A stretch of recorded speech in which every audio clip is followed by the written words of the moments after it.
खेला हो बे। नमस्कार, शाम के 7 बज चुके हैं। आप देख रहे हैं शंखनाद। मैं हूं आपके साथ चित्रा त्रिपाठी और आज शंखनाद पश्चिम बंगाल की सियासत पर जहां चुनावी खेला शुरू हो चुका है। ममता बनर्जी ने आज हुंकार के साथ अपने 291 उम्मीदवारों के नाम का ऐलान कर दिया। वहीं दीदी ने अपना रण क्षेत्र नंदीग्राम को ही चुना है।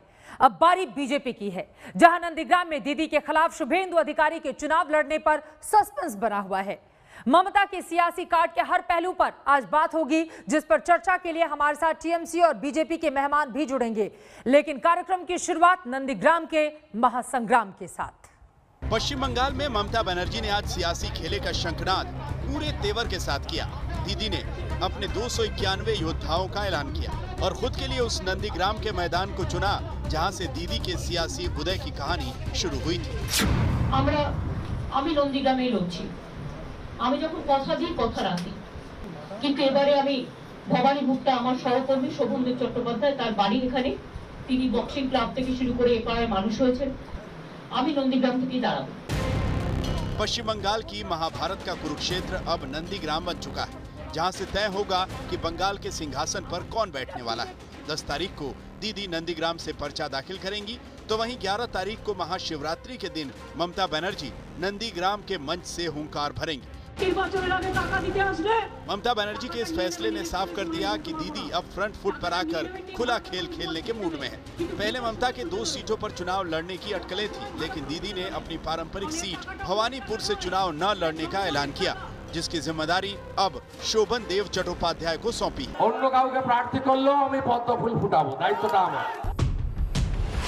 ममता ने जिस सेनापति शुभेंदु को नंदीग्राम की कमान सौंपी थी, आज वो बंगाल में बीजेपी का बड़ा कार्ड है।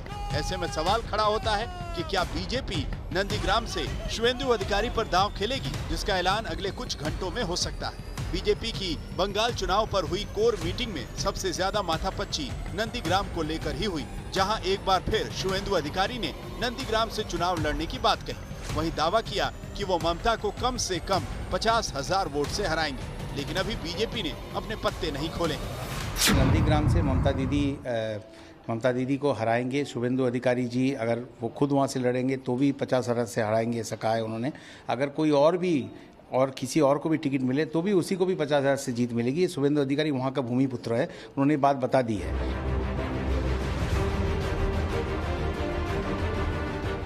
नंदीग्राम वो जगह है जहां से ममता के पश्चिम बंगाल की सत्ता में आने का रास्ता खुला था। किसान आंदोलन का गढ़ रहे नंदीग्राम से ममता की राजनीतिक जमीन को मजबूती मिली।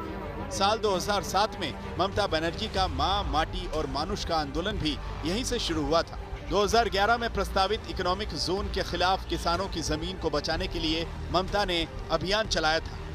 लेकिन जिस नंदीग्राम से ममता और शुभेंदु अधिकारी ने एक साथ जंग की शुरुआत की थी, उस अखाड़े में वो अब एक दूसरे के खिलाफ दंगल करेंगे। नंदीग्राम के संग्राम से ममता बनर्जी ने 34 साल के लेफ्ट शासन को उखाड़ फेंका था और सत्ता के शिखर पर पहुंची थी। नंदीग्राम भले ही ममता का गढ़ रहा हो, लेकिन शुभेंदु अधिकारी की यहाँ तूती बोलती है। साल 2016 में हुए विधानसभा चुनाव में शुभेंदु अधिकारी ने सीपीआई के अब्दुल कबी को यहाँ से मात दी थी। शुभेंदु के दबदबे का अंदाजा इस बात से लगाया जा सकता है कि उन्हें 66.79% वोट मिले। वहीं दूसरे नंबर पर रहे अब्दुल कबी को 26.49% लोगों ने वोट दिया। जीत का अंतर 40% यानी 81,230 का था। वहीं बीजेपी को यहां सिर्फ 5.32% ही वोट मिले। साफ है, टीएमसी के साथ शुभेंदु के तड़के ने नंदीग्राम में कई रिकॉर्ड तोड़े, लेकिन अब समीकरण बदल चुका है। शुभेंदु बीजेपी के साथ है, ऐसे में बीजेपी के सिर्फ 5% वोट बैंक को जीत में बदलना और सामने ममता बनर्जी का उम्मीदवार होना किसी चुनौती से कम नहीं होगा। कोलकाता से पौलमी साहा, इंद्रजीत कुंडू, अनुपम मिश्रा के साथ आज तक ब्यूरो।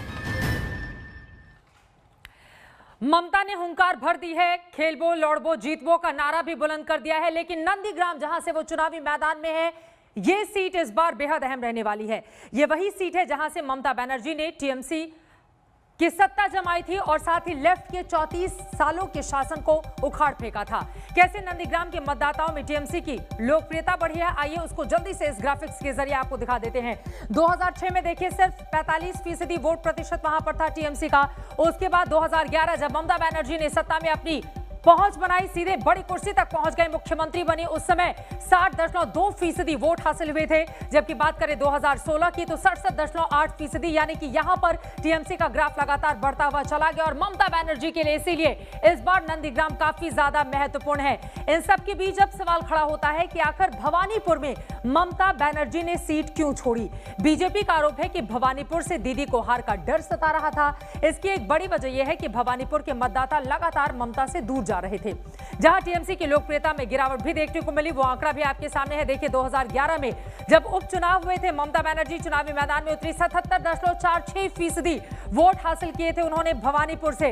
2016 आते आते लेकिन ये ग्राफ गिर जाता है और बहुत बड़ा फासला आप जैसा कि इस वक्त टीवी स्क्रीन पर देख रहे हैं, 47.67%, यानी कि 2011 के मुकाबले 2016 में वोट प्रतिशत में अच्छा खासा नुकसान। और इसी वजह से भारतीय जनता पार्टी लगातार भवानीपुर को लेकर निशाना साध रही है ममता बनर्जी पर। लेकिन बीजेपी के दावों में कितना है दम, और साथ ही टीएमसी जो दावा कर रही है उसके दावे को लेकर आइए पड़ताल करते हैं। इस वक्त कुछ खास मेहमान हमारे साथ जुड़ चुके हैं, उनका तारुफ आपसे करवा देती हूं। अर्पिता घोष जो कि एमपी हैं राज्यसभा की, हमारे साथ टीएमसी से जुड़ चुके हैं। साथ ही सैयद जफर इस्लाम साहब जो कि नेशनल स्पोक्स पर्सन है और साथ ही राज्यसभा के एमपी है, वो भी हमारे साथ जुड़ चुके हैं। और साथ ही हमारे साथ सयोनी घोष जो कि टीएमसी के प्रत्याशी हैं, आसनसोल दक्षिण से पहली बार चुनावी मैदान में उनको उतारने का फैसला ममता बनर्जी की ओर से किया गया है। लेकिन सबसे पहले सैयद जफर इस्लाम साहब आप ही से शुरुआत करते हुए, देखिए नंदीग्राम से अकेले ममता बनर्जी चुनावी मैदान में आ गई, इसके संकेत और संदेश स्पष्ट हैं। जैसा कि टीएमसी कह रही है कि वो शेरनी है, अकेले चुनावी मैदान में है, लड़ेंगी, खेलेंगी और जीतेंगी भी। बीजेपी से कौन उतरेगा वहां पर? देखिए कौन उतरेगा, किसको टिकट दिया जाएगा, वो तो अभी थोड़ी देर में पता चल ही जाएगा। इसलिए कि लेकिन जब आपको ही पता है जब कोई चीज़ खत्म होने वाली होती है तो बहुत ज़्यादा उछलती है, ये आपको ही पता है। वैसे ममता बनर्जी है, हार उनकी पक्की है, सुनिश्चित है हार उनकी नंदीग्राम में। वो 47% भवानीपुर में वोट लेकर आई थी, इस बार उनको 15% भी वोट नहीं मिलता। वैसी हालत उनकी होने वाली यहाँ पर। आपको पता है पिछले बार जो वहाँ पर कैंडिडेट थे भाजपा में है शुभेंदु अधिकारी जी, उनको 67% वोट मिला था। और इस बार अगर वो उनको टिकट मिलता है तो उन्होंने खुद स्वयं कहा है कि 50, 60, 70 हज़ार वोट से हराएंगे। मुझे लगता है कि वहाँ पर कोई कंपटीशन नहीं, दीदी को हार का झटका वहाँ भी था, वहीं लड़ती तो कम से कम कहती कि भाई हमने इतने साल काम किया, हो सकता कमी रह गई। नए कॉन्स्टिट्यूएंसी में हारने की जो उनकी वजह है वो कुछ दिखा नहीं पाएंगे, उनकी अपनी हैसियत बिल्कुल खत्म हो जाएगी। भारतीय जनता पार्टी लोगों का विश्वास जीत चुकी है और वो विश्वास हार रही है, लगातार हार रही है। आपने अभी आंकड़े देखा है, जो मुख्यमंत्री रहा हुआ इस प्रदेश का, उसकी अगर पॉपुलैरिटी जो है 67% वोट से 47% आती है 2016 में, तो उससे साफ जाहिर होता है। और पार्टी जो है 211 वोट सीटें लेके आती है और 67% ओवरऑल पार्टी को वोट मिलता है। तो उनका आप समझिए कि उनकी पॉपुलैरिटी कितना है। अर्पिता घोष जी जो आरोप लगा रहे हैं जफर इस्लाम,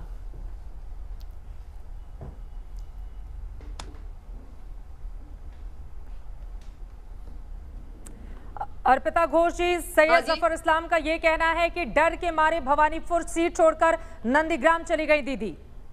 एक बात बताएं पहले आपको, जिस दिन ममता बनर्जी ने ऐलान की थी कि हम नंदीग्राम से खड़े होंगे, उस दिन सारे बीजेपी के जितने कार्यकर्ता है सभी बोलना चालू कर दिए थे कि हाँ आप आइए नंदीग्राम से खड़ा होइए, दूसरे जगह पे खड़ा नहीं होना चाहिए।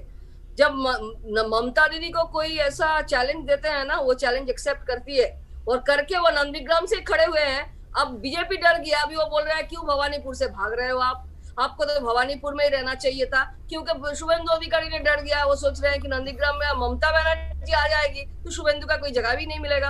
अगर कोई भी खड़ा हो जाए, ममता बनर्जी जहां से खड़ी होंगी वहीं से जीतेंगी, सबको पता है। अभी बीजेपी फिर से बोलना चालू कर दिया, इसलिए भवानीपुर से भाग गए, ये है वो है, ये सब दिखा रहे हैं। ये सब छोड़ दीजिए ना, कुछ दिनों की बात है, आपको भी समझ में आ जाएगी कौन जीतेगा, कौन क्या करेगा। और ममता बनर्जी क्या है बंगाल के लिए वो आपको भी समझ में आ जाएगी। ममता बनर्जी क्या है बंगाल के लिए वो समझ में जल्दी ही आ जाएगा जफर इस्लाम साहब। और दो महत्वपूर्ण सवाल है ना, देखिए एक तो आपका मुख्यमंत्री का चेहरा कोई अभी तक नहीं है, शुभेंदु अधिकारी भी लड़ेंगे या नहीं, इसको लेकर इतना सस्पेंस क्यों है जब 77% वोट उन्होंने 2016 में हासिल किए थे? तो वो तृणमूल कांग्रेस के लिए नहीं हुआ। नहीं, अभी कोई ऐसा तो नहीं कि कोई सीटें हमने अनाउंस कर दिए। भाई हमारा प्रोसेस है, हर बार हम सीटें जब अनाउंस करते हैं तो सबके साथ करते हैं, जो तरीका है वो करने का वो करेंगे।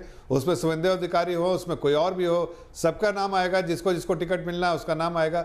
लेकिन मैं एक बात बताना चाहता हूँ, ये अर्पिता जी जो है उनको घोष जी को बताना चाहता हूँ कि देखिए थोड़ा सा अगर थोड़ा भी बुद्धि से आदमी सोचे, थोड़ा जो बंगाल में अक्सर लोग इस्तेमाल करते हैं उसके लिए मैं बोल रहा हूँ आपको, थोड़ा इस्तेमाल कीजिए। तो 67% वोट आया था 2016 में आपकी पार्टी टीएमसी को, आपकी पार्टी को 67% आया था 2016 में, और आपके मुख्यमंत्री जो है 2011 में 67% वोट लेकर आई थी, 67-68% वोट। लेकिन उनका वोट जो है वो कम होकर 47%, पूरे सबको बहुमत मिला, हर जगह बढ़ते गए, लेकिन आपके अपने वहाँ पर जो है भवानीपुर में कम हो गया। उससे समझ में दो ही बात आती है कि उनकी अपनी पॉपुलैरिटी जो है उस कॉन्स्टिट्यूंसी में खत्म हो गई थी, डर गए। अब आप कह रही नंदीग्राम है, नंदीग्राम में तो सुनिश्चित है उनकी हार। आपको लगता है 50, 60, 70, 80 हजार वोट से हारेंगी? क्या मुंह दिखाएंगे आप लोगों के सामने? वैसे तो इस बार आपका जो है पत्ता बिल्कुल साफ होने वाला है, लेकिन आप क्या दिखाएंगे जब मुख्यमंत्री का कैंडिडेट रख के आप जो इतने बड़े मात्रा से हारेंगे? अर्पिता घोष जी, एक और महत्वपूर्ण सवाल है, देखिए इनके आरोपों पर तो आप जवाब दीजिएगा ही दीजिएगा। ममता बनर्जी ने यह भी कहा कि 294 चरण में भी चुनाव अगर करा ले तो भी जीतेगी टीएमसी ही। अब ममता बनर्जी अगर 294 चरण में चुनाव के लिए तैयार है तो फिर क्या जरूरत थी ये कहने की कि 8 चरणों में क्यों इलेक्शन हो रहा है? ये तो बीजेपी की मनमानी है, केंद्र से ऑर्डर मिल रहा है चुनाव आयोग को, फिर ये सब करने की क्या जरूरत थी? मुझे तो पहली बात जाफर इस्लाम साहब से इतना बोलना है कि बुद्धि का हम लोग इस्तेमाल करते हैं, बंगाल में ज्यादा करते हैं, आपको पता नहीं है, शायद आपके वहाँ पे कम करते होंगे, यहाँ पे बहुत ज्यादा करते हैं, करके हम बता रहे हैं। एक मिनट आप बोले हैं, एक मिनट हमें तो बोलने दीजिए, बीच में हम टोके नहीं थे, आप क्यों टोक रहे हैं? अरे मैं आपको वही कह रहा हूँ, इस्तेमाल कर लीजिए। मुझे तो बोलने दीजिए, आप तो बोल चुके हैं, मुझे बोलने दीजिए। एक तो बात है ये 67% जो नंदीग्राम से शुभेंदु को मिला था वो टीएमसी के बैनर में मिला था, वो बीजेपी के नहीं। एक दूसरी बात यह है कि ममता बनर्जी का वोट क्यों कम हुआ, क्या नहीं हुआ, एक चीज समझ में रखिए, 216 सीट में 211 के ऊपर सीट में हम लोग जीते थे 2016 में। तो आपको ये पता चल जाएगा, अगर ममता बनर्जी का ग्राफ गिरती हुई लगेगा तो तृणमूल को इतना सीट जीतने की मौका नहीं मिलता, क्योंकि हमारी फेस ममता बनर्जी है। लेकिन आपके सामने 2019 एग्जाम्पल भी तो है। आपका कोई फेस है ही नहीं बंगाल में। शुभेंदु अधिकारी थोड़ा सा नंदीग्राम खड़े होने के लिए, क्योंकि ममता बनर्जी आ गए हैं। और अभी जो आप लोग हिसाब दे रहे हैं, बंगाल में तृणमूल नहीं रहेंगे, बीजेपी आ जाएंगे, बंगाल को इतना भी ऐसा मत सोचिए कि हम लोग बुद्धू है, किसी को भी वोट दे देंगे, किसी को भी वोट डाल देंगे। आप लोग इतना भी बुद्धू हमें मत समझिए, आपको बहुत ज्यादा बुद्धि हो सकता है। एक जल्दी से कमेंट, उसके बाद सयोनी घोष आपके फौरन मैं आती हूँ आपके पास, जल्दी से जफर इस्लाम साहब। मैं सिर्फ इतना बोलना चाहता हूँ अर्पिता घोष जी कि आप 2019 का इलेक्शन देखिए, जहां पर 119 कॉन्स्टिट्यूएंसी में हम नंबर 1 थे, आप नंबर 2, 3 पे थे। अरे भैया लोकसभा हो या राज्यसभा हो, अभी आप नहीं स्टेट का इलेक्शन हो, आपको ये बता रहे, सुन लीजिए ना बीच, अभी क्यों आप बीच में टोक रही हैं? मैं कह रहा हूँ कि 119 में कह रहा, सुन तो लीजिए अर्पिता जी, सुन लीजिए अर्पिता जी, सुन लिए उस वक्त आपकी ममता बनर्जी नहीं थी, जफर इस्लाम की, ठीक है जल्दी से। मैं कह रहा हूँ उस वक्त ममता बनर्जी नहीं चली, आपका फेस तो ममता बनर्जी है ना। 119 से इस बार देखो, इस बार 119 से 219 पे जा रहे हैं। हमने 2019 के साथ 2021 में 100 एक्स्ट्रा सीटें हम जीतेंगे, तो हम यहाँ पर 219 सीटें जीतेंगे, याद रखिए। हो सकता है 220 सीटें हो। दोनों लोग एक साथ बोलेंगे तो दर्शकों को समझ में भी नहीं आएगा। प्लीज आप दोनों से ही रिक्वेस्ट है, सबकी भी जरा सयोनी घोष को भी मैं लाना चाहूंगी। सर ठीक है, फौरन लौट रही हूँ। आपके अपने अपने दावे, 200 से ज्यादा सीटों को जीतने के दावे, लेकिन जिन लोगों को टिकट मिला है एक बार उनकी भी बात हो जाए। सयोनी घोष, आपको टीएमसी ने आसनसोल दक्षिण से प्रत्याशी बनाया है, आपके लिए यकीनन ये उपलब्धि है, हाल ही में आपने टीएमसी का दामन थामा, लेकिन किस तरह की चुनौतियां आप देख रही हैं चुनाव में? मुझे तो पता ही नहीं था कि मुझे टिकट मिलने वाला है जब तक दीदी ने खुद नहीं कहा। और जब मुझे समझ में आया कि ओके चलिए अब टिकट मिल गया, तो समझ में आता है कि बहुत बड़ी रिस्पॉन्सिबिलिटी है, क्योंकि बात सिर्फ मुझ तक और नहीं रही कि मेरे परिवार तक नहीं रही, but it is about a lot and lot of people. और आगे जाके उनकी क्या समस्याएँ हैं, उनको क्या प्रॉब्लम्स हो रही है, क्या चाहिए उनको। और मुझे लगता है कि मुझे दीदी ने यहाँ पर भेजा है क्योंकि वो चाहती है कि मैं एक ब्रिज जैसा, आपको समझ में आ रहा है, एक bridge to act like a bridge, कि उनकी जो मांगे हैं, जो उनकी जो समस्याएं हैं, जो भी है, मैं दीदी तक उनको पहुंचा पाऊं और अपना बेस्ट दे सकूं और लोगों से बात कर सकूं। ठीक है, मैं चाहूंगी हमारे दोनों मेहमानों को भी स्क्रीन पर दिखाया जाए। इसी के साथ जफर इस्लाम भी लगातार सवाल खड़े कर रहे हैं, वो अपनी जीत के दावे कर रहे हैं। वहीं बात करें आसनसोल से, जहां से आपको टिकट दिया गया है। बाबुल सुप्रियो बीजेपी के सांसद हैं, मंत्री हैं केंद्र में, बीजेपी वहां पर लगातार मजबूत हो रही है, तो वहां पर तो आपके लिए बहुत मुश्किलें होनी है। सयोनी,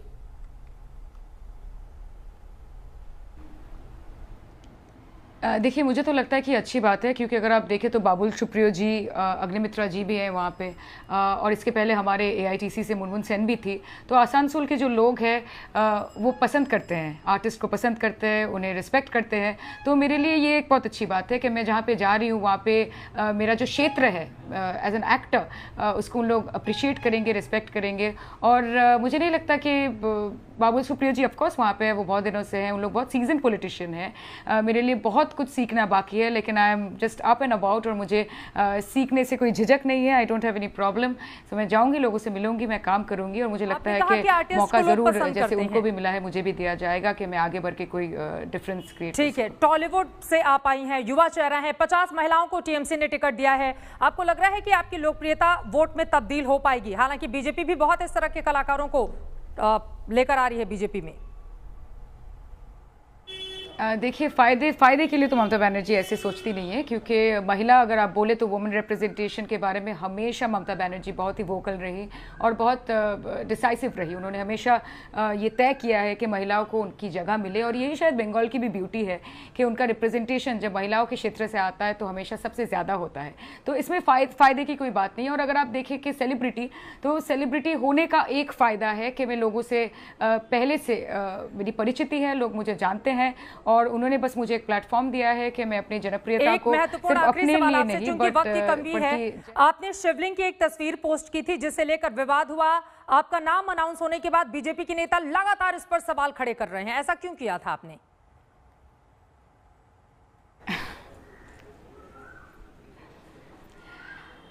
देखिए अभी यही बात है। हाँ जी, देखिए ये वही बात है कि ये तो नया कुछ है नहीं, ये तो 6 साल पुरानी बात है। और ये अगर अभी आप देखें तो ये भी 1.5 महीने पहले ये हुआ था। तो मुझे लगता है कि बीजेपी के नेताओं के पास प्लॉट की बहुत कमी है और उनको और कुछ मिलता नहीं। वो जब देखते हैं कि उनके विरोध में कोई बात करने आ रहा है, कि कोई सामने आ रहा है, उनको लगता है कि उसको जैसे भी हो के मलाइन करो, इसको वहाँ से हटा दो।